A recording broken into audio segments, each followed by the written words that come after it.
नमस्कार, आप देख रहे हैं अपना बिहार। मैं हूं आपके साथ विभा उपाध्याय और बुलेटिन की शुरुआत इस वक्त बड़ी खबर के साथ। खबर मोतिहारी से, जहां शादी समारोह में फायरिंग से एक युवक को गोली लग गई। जख्मी युवक को गंभीर हालत में ढाका के निजी अस्पताल में भर्ती कराया गया है। बड़ी खबर, शादी समारोह में सरेआम फायरिंग की घटना। मोतिहारी से यह खबर, युवक के सिर में गोली लगी, जिसके बाद स्थिति देखते हुए ढाका के निजी अस्पताल में युवक को भर्ती कराया गया। बताया जा रहा है कि ढाका के नरकटिया गांव के रहने वाले अखिलेश बैठा की बेटी की शादी थी, जिसमें ऑर्केस्ट्रा चल रहा था और डांस के दौरान एक युवक ने पिस्टल निकाली और हवा में लहराते हुए फायरिंग कर दी। पिस्टल की गोली से धीरज कुमार नाम के किशोर के सिर में यह गोली लग जाती है और वो गंभीर रूप से जख्मी हो गया। इस मामले में 3 युवकों को गिरफ्तार भी किया गया है। साथ ही पिस्टल, 2 मैगजीन और 3 जिंदा कारतूस और खोखा बरामद किया गया। एक्सक्लूसिव तस्वीरें आपके टीवी स्क्रीन पर देखिए, कैसे शादी समारोह और इस समारोह में पिस्टल चमकाता एक युवक आपको नजर आ रहा होगा। फायरिंग के दौरान धीरज नाम के एक लड़के को सिर में यह गोली लग जाती है और फिलहाल उसकी स्थिति गंभीर बताई जा रही है। निजी अस्पताल में भर्ती, इलाजरत। लेकिन सवाल यही कि जश्न के नाम पर बंदूकबाजी क्यों? यह शौक लोगों की जान पर भारी पड़ रहा है।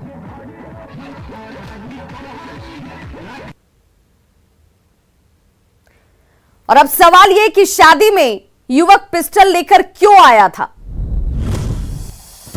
इन तस्वीरों को देखकर यह सवाल सबके जहन में उस वक्त उठता हुआ कि शादी में युवक पिस्टल लेकर पहुंचा क्यों था?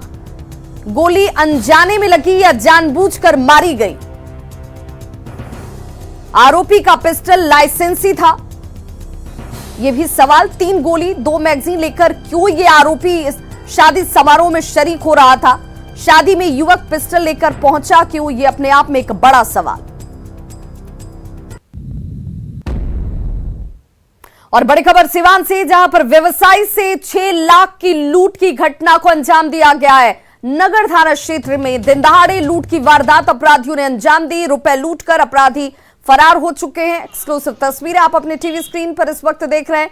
और अब पुलिस सुराग लगाने की कोशिश करती हुई इन अपराधियों को लेकर कोई जानकारी इकट्ठा हो जाए, जिसके बाद कार्रवाई की जा सके। लेकिन दिनदहाड़े व्यवसाय से 6 लाख की लूट की घटना को सिवान में अपराधियों ने अंजाम दिया और एक बार फिर से कानून व्यवस्था सवालों के घेरे में। तो सिवान से यह बड़ी खबर, रुपए लूटकर अपराधी दिन दहाड़े फरार हो जाते हैं। और देखिए, अब पुलिस छानबीन की बात जरूर कर रही है, लेकिन कोई सुराग पुलिस के हाथ अब तक लग नहीं पाया है। खबर भागलपुर से, जहां पर अतिक्रमण पर बुलडोजर चलाया गया। लोहिया पुल से लेकर स्टेशन चौक तक अतिक्रमण को हटाया गया है। सड़क के किनारे दुकानदारों ने अतिक्रमण करके रखा हुआ था, जिसे बुलडोजर से आज तोड़ दिया गया। साथ ही सामान भी जब्त कर लिए गए हैं। इस दौरान दुकानदारों से जुर्माना भी वसूला गया। अधिकारियों के मुताबिक ये अभियान हफ्ते में 4 दिन चलाया जाएगा और दोबारा अगर अतिक्रमण करते हैं तो ऐसे लोगों पर कार्रवाई भी सख्त होगी। ये तस्वीर देखिए, जहां पर बुलडोजर से एक-एक करके अतिक्रमित जमीनों को मुक्त कराया जाता हुआ। दुकान अगर अतिक्रमण करके बनाए गए हैं, उन दुकानों को तोड़ा जाता हुआ। इसे लेकर नोटिस पहले से ही जारी है, लेकिन अब तक स्वेच्छा से अगर दुकानदारों ने या जिन लोगों ने अपने मकान बना रखे अगर नहीं हटाया, उसके बाद बुलडोजर का ये पहिया जो है इन इलाकों तक और तमाम ऐसी जगहों पर एक-एक करके सप्ताह में 4 दिन बताया जा रहा है जब ये कार्रवाई होती हुई नजर आएगी। आज से जिला प्रशासन और पुलिस प्रशासन के द्वारा जो है अतिक्रमण मुक्त शहर को करने के लिए अभियान की शुरुआत की गई है। सदर एसडीओ और डीएसपी जो है खुद मॉनिटरिंग कर रहे हैं इस कार्रवाई की और जेसीबी को भी साथ में रखा गया है। हम बात करते हैं सर, किस प्रकार से आज ये अभियान शुरू की गई है और कब तक ये अभियान चलेगा? देखिए, निरंतर ये अभियान चलेगी। अब हम लोगों ने हमने और एसडीपीओ साहब ने, मतलब हमारे सीनियर सर के निर्देश पे हम लोगों ने सप्ताह में 4 दिन, कम से कम 4 दिन अतिक्रमण हटाने का अभियान शुरू किया है।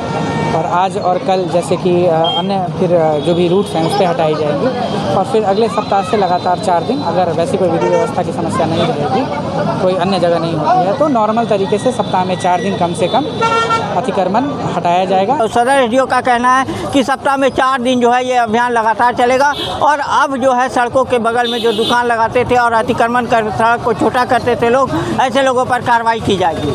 आशीष रंजन, न्यूज़ 18 भागलपुर। और सुपौल से बड़ी खबर आ रही है जहां पर उज्बेकिस्तान की लड़की को गिरफ्तार किया गया है। नेपाल से ये भारत आ रही थी, जिस दौरान उज्बेकिस्तान की लड़की की गिरफ्तारी हुई है। लड़की के साथ 2 दलाल भी गिरफ्तार किए गए हैं। ये लड़की नेपाल से भारत आ रही थी। 2 लड़कों को भी दलाल जिसे बताया जा रहा है गिरफ्तार किया गया है। लड़की को पटना ले जाने की बात सामने आ रही है और संवाददाता अमित झा हमारे साथ इस वक्त ज्यादा जानकारी के साथ फोन लाइन पर। अमित, क्या जानकारी मिल रही है? ये लड़की किस मकसद से भारत लाई गई थी? ये दलाल क्या चाहते थे? इसे कहां ले जाया जाना था? देखिए विवाह, ये पिछले महीने भी उज्बेकिस्तान की एक लड़की 2 दलालों के साथ गिरफ्तार हुई थी और ये फिर एक मामला आज सामने आया है कुनौली बॉर्डर इलाके में, जहां पर कोसी नदी के रास्ते नाव के माध्यम से ये लोग भारत में प्रवेश कर रही थी और इन्हें पटना ले जाना था। जो लड़की ने पुलिस को बयान दिया है उसे पटना ले जाना था, लेकिन जिस तरीके से उज्बेकिस्तान की लड़कियां इस इलाके में बरामद हो रही हैं वो बड़े सवाल खड़े कर रहे हैं। और इससे पूर्व भी पिछले महीने ही एक उज्बेकिस्तान की लड़की गिरफ्तार भी हुई थी और इससे पूर्व भी 6 महीने पहले भी एक लड़की जो अभी भी जेल में बंद है और ये लगातार इस इलाके में आ रही है और नेपाल के रास्ते यहाँ पर आती हैं। इनके पास ना तो वैध वीजा होता है और केवल पासपोर्ट के सहारे ये फर्जी तरीके से इस इलाके में प्रवेश। अमित, इन लड़कियों को यहाँ लाने के पीछे का मकसद साफ हो पा रहा है क्या? क्योंकि ये पहली लड़की नहीं है, इससे पहले भी उज्बेकिस्तान की लड़की को पुलिस ने गिरफ्त में लिया था, तो क्या कोई जानकारी इकट्ठा कर पाई पुलिस? देखिए, अभी तक जो बात इसमें सामने आ चुकी है, जो कि देश भर में कई जगहों से उज्बेकिस्तान की लड़कियां को बॉर्डर इलाके से गिरफ्तार किया गया है और कहीं ये लड़कियों को बाद में शारीरिक धंधे में, जिस फरोशी के धंधे में परोस दिया जाता है और चूंकि उज्बेकिस्तान की लड़कियों के लिए पनाह बन जाता है ये इलाका और भारत के ही कुछ दलाल नेपाल में जाकर इन लड़कियों को वहां से हायर करते हैं और फिर इस इलाके में ले आकर या तो खपा देते हैं या फिर उन्हें जेल का रास्ता बाद में देखना पड़ जाता है। विवाह, चलिए, बहुत बहुत शुक्रिया अमित झा इस तमाम जानकारी के लिए आपका। बड़ी खबर हाजीपुर से आ रही है जहां मिनी शराब फैक्ट्री का खुलासा किया गया है। ये बड़ी खबर इस वक्त, मिनी शराब फैक्ट्री का खुलासा। पुलिस स्टेशन के पास ये शराब फैक्ट्री चलाई जा रही थी। डुप्लीकेट विदेशी शराब की यहां पैकिंग की जाती थी। एंटी लिकर टास्क फोर्स ने यह खुलासा किया है। बड़ी कार्रवाई जिसमें यह सफलता हाथ लगी है। एक्सक्लूसिव तस्वीरें आपके टीवी स्क्रीन पर हैं जहां पर मिनी शराब फैक्ट्री का संचालन किया जा रहा था और देखिए पुलिस स्टेशन के पास ही यह शराब फैक्ट्री अब तक चल रही थी। 125 बोतल विदेशी शराब की बरामदगी भी यहां से की गई है। पैकिंग के सामान के साथ रैपर बरामद किया गया है। शराब माफिया की अब तलाश जारी है। LTF और पैंथर मोबाइल के द्वारा जो है इसे जो है जब्त कर नगर थाना में जो है भेजा जा रहा है। किस तरीके का दारू था ये? दारू है जो विदेशी शराब है, मैकडवेल का जो है 180 ml का जो है एक लगभग 100 प्लस के आसपास में है जो, और 10 के आसपास में जो है 750 ml का जो है रैपर वगैरह भी है। हाँ। और लाउड स्पीकर विवाद पर तेजस्वी यादव का बयान सामने है जिसमें उन्होंने कहा है कि हर किसी को अपने धर्म की आजादी है। हर किसी को अपने धर्म की आजादी है। बेवजह बांटने की राजनीति ठीक नहीं है। राजनीति इस रूप में नहीं होनी चाहिए। बिहार में लाउड स्पीकर का विवाद नहीं है। जब विवाद होगा तब देखा जाएगा, ये कहते हुए नजर आए तेजस्वी यादव। सरकार कुछ निर्णय अगर लेगी तब भी हम विचार करेंगे, तब भी देखेंगे। सबको अपने अपने धर्म को मानने की स्वतंत्रता है, आजादी है। बिहार में ये विषय आया नहीं है। जब विषय आएगा तो देखा जाएगा सरकार क्या निर्णय लेती है, क्या कानून लाएगी, उसके बाद ही नाम कुछ जो है प्रस्ताव रखेगी, तभी तो हम अपनी ओपिनियन दे पाएंगे। पहले लाने दीजिए, देख लेने दीजिए क्या मामला। अरे भाई, वहां तो हाई कोर्ट का ऑर्डर है तो कोर्ट का ऑर्डर का फॉलो हुआ। उत्तर प्रदेश में लाउड स्पीकर बैन को मिल रही सफलता के बाद देखिए बिहार में भी लाउड स्पीकर बैन की मांग अब बेहद तेज हो गई है। बिहार में बीजेपी नेता लाउड स्पीकर बैन की मांग कर रहे हैं। तर्क है कि मस्जिदों से लाउड स्पीकरों पर दी जाने वाली अजान की तेज आवाज से लोगों को दिक्कत होती है। तर्क ये भी कि तेज ध्वनि से ध्वनि प्रदूषण होता है और ये कोर्ट ने जो कोर्ट के आदेश हैं उस आदेश के ये विरुद्ध भी है। हालांकि सीएम धार्मिक स्वतंत्रता के लिहाज से इस मांग को खारिज कर चुके हैं। कर्नाटक हाईकोर्ट ने भी लाउड स्पीकर पर एक्शन लेने के निर्देश दिए थे और देखिए लाउड स्पीकर पर अजान विवाद जो है वो अब बिहार तक पहुंच चुका है। 2005 में सुप्रीम कोर्ट ने भी कहा था कि ध्वनि प्रदूषण से बचने की जरूरत है। हिंदू संगठनों ने जवाब में हनुमान चालीसा पढ़ने की अब धमकी दी है। मनसे नेता राज ठाकरे ने हनुमान चालीसा पढ़ने की धमकी दी। 5 मई तक की एक डेडलाइन दी गई है और देखिए ये पहला मौका नहीं है। गायिका अनुराधा पौडवाल ने भी लाउड स्पीकर पर बैन की मांग की थी। आपसी बातचीत में 30 डेसिबल की ध्वनि को तय किया गया कि ये स्वीकार्य है। लाउड स्पीकर 80 से 90 डेसिबल तक ध्वनि पैदा करता है जिससे लोगों को तकलीफ होती है। आदमी 20 से 120 डेसिबल तक ध्वनि को सुन सकता है। आपसी बातचीत और 30 डेसिबल की ध्वनि कोर्ट की तरफ से स्वीकृत।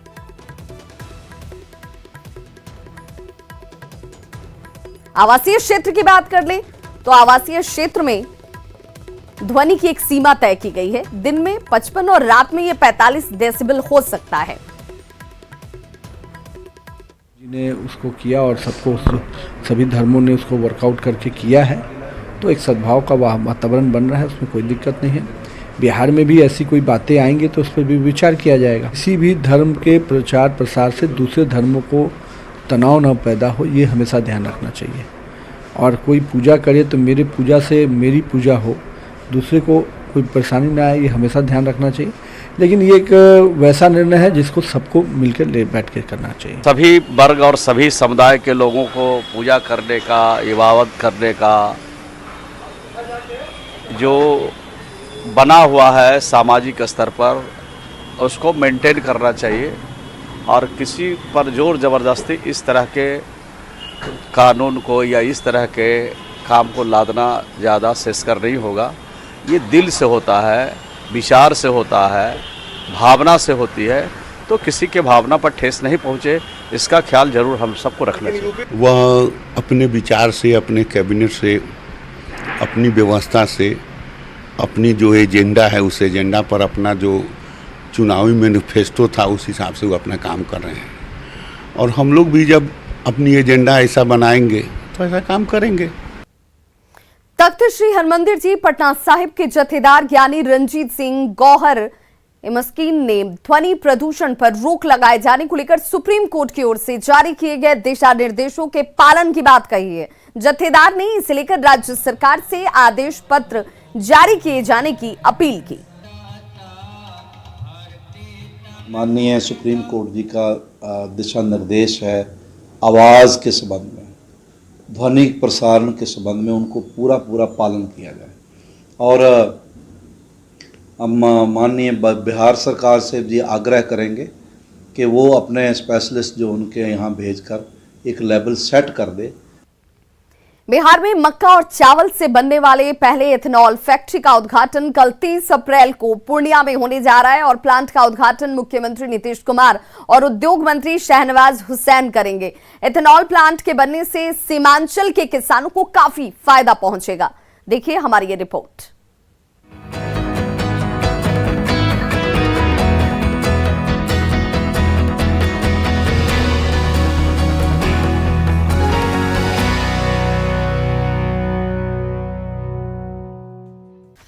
पूर्णिया में बिहार का पहला एथेनॉल फैक्ट्री खुलने जा रहा है। शहर से 15 किलोमीटर दूर परोरा के पास शुरू होने वाला यह एथेनॉल फैक्ट्री सीमांचल के बड़े इलाके के किसानों के लिए मील का पत्थर साबित होगा। इस फैक्ट्री में प्रतिदिन 65,000 लीटर एथेनॉल का प्रोडक्शन होगा। इसके अलावा फिश, कैटल और मुर्गी दाने का भी यहाँ उत्पादन होगा। एथेनॉल फैक्ट्री से 2.5 मेगावाट बिजली का भी प्रतिदिन उत्पादन होगा। एथेनॉल के निर्माण में मक्का और टूटे हुए चावल का उपयोग होगा। फैक्ट्री में प्रतिदिन 160 टन मक्का और चावल की खपत होगी। भारत प्रधानमंत्री मोदी जी का जो मिशन है 2024-25 तक 20% इथेनॉल का मिक्सिंग पेट्रोल डीजल में करना है। उसके प्लान के अंतर्गत ये प्लांट लगाया गया है। किसान भाई को जो उपज है यहाँ पे मक्का है या चावल है उसका भी उनको उचित मूल्य मिलेगा। यहाँ बनाए गए इथेनॉल को सरकारी तेल कंपनियां OICL, भारत पेट्रोलियम समेत कई दूसरी कंपनियां भी खरीदेंगी।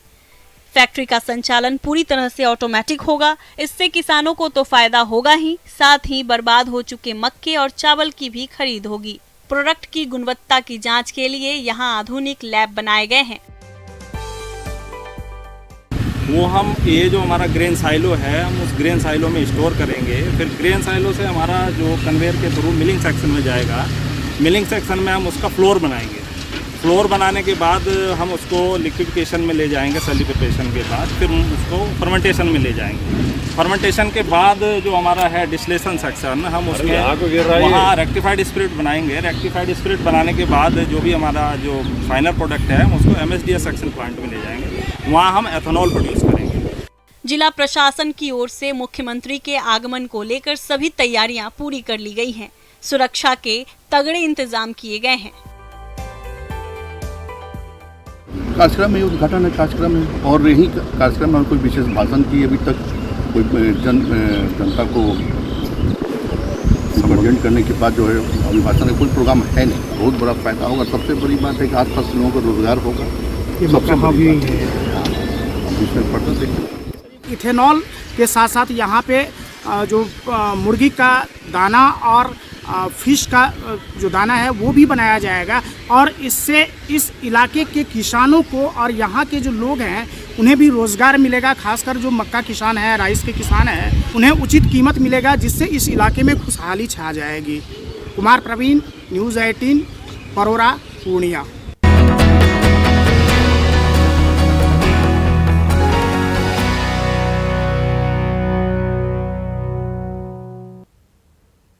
और बड़ी खबर इस वक्त सहरसा से आ रही है जहां न्यूज 18 की खबर का बड़ा असर हुआ है। डरहार ओपी प्रभारी शशि भूषण सिन्हा को सस्पेंड कर दिया गया है।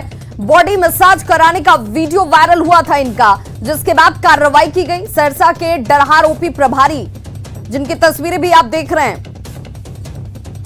बेटे को छोड़ने के एवज में महिला से बॉडी मसाज करवा रहे थे, जिसके बाद वीडियो वायरल होता और इस वीडियो के वायरल होने के बाद न्यूज 18 ने इस खबर को जब प्रमुखता से दिखाया तो अब इस पर कार्रवाई की गई है, सस्पेंड कर दिया गया है इन्हें। कल एक तेजी से वीडियो वायरल हो रहा था जो कि डरहार ओपी थानाध्यक्ष शशि भूषण सिन्हा का था, तथा साथ में उनका जो आचरण है, जिस तरीके से वो बैठे हुए हैं या जो भी करवा रहे हैं, वो एक अनुशासनहीनता, उद्दंडता एवं एक अच्छे पुलिस पदाधिकारी का जो अच्छा आचरण होता है उसके बिल्कुल विपरीत है। इस मामले का स्वतः संज्ञान लेते हुए उनको तत्काल निलंबित कर दिया गया है।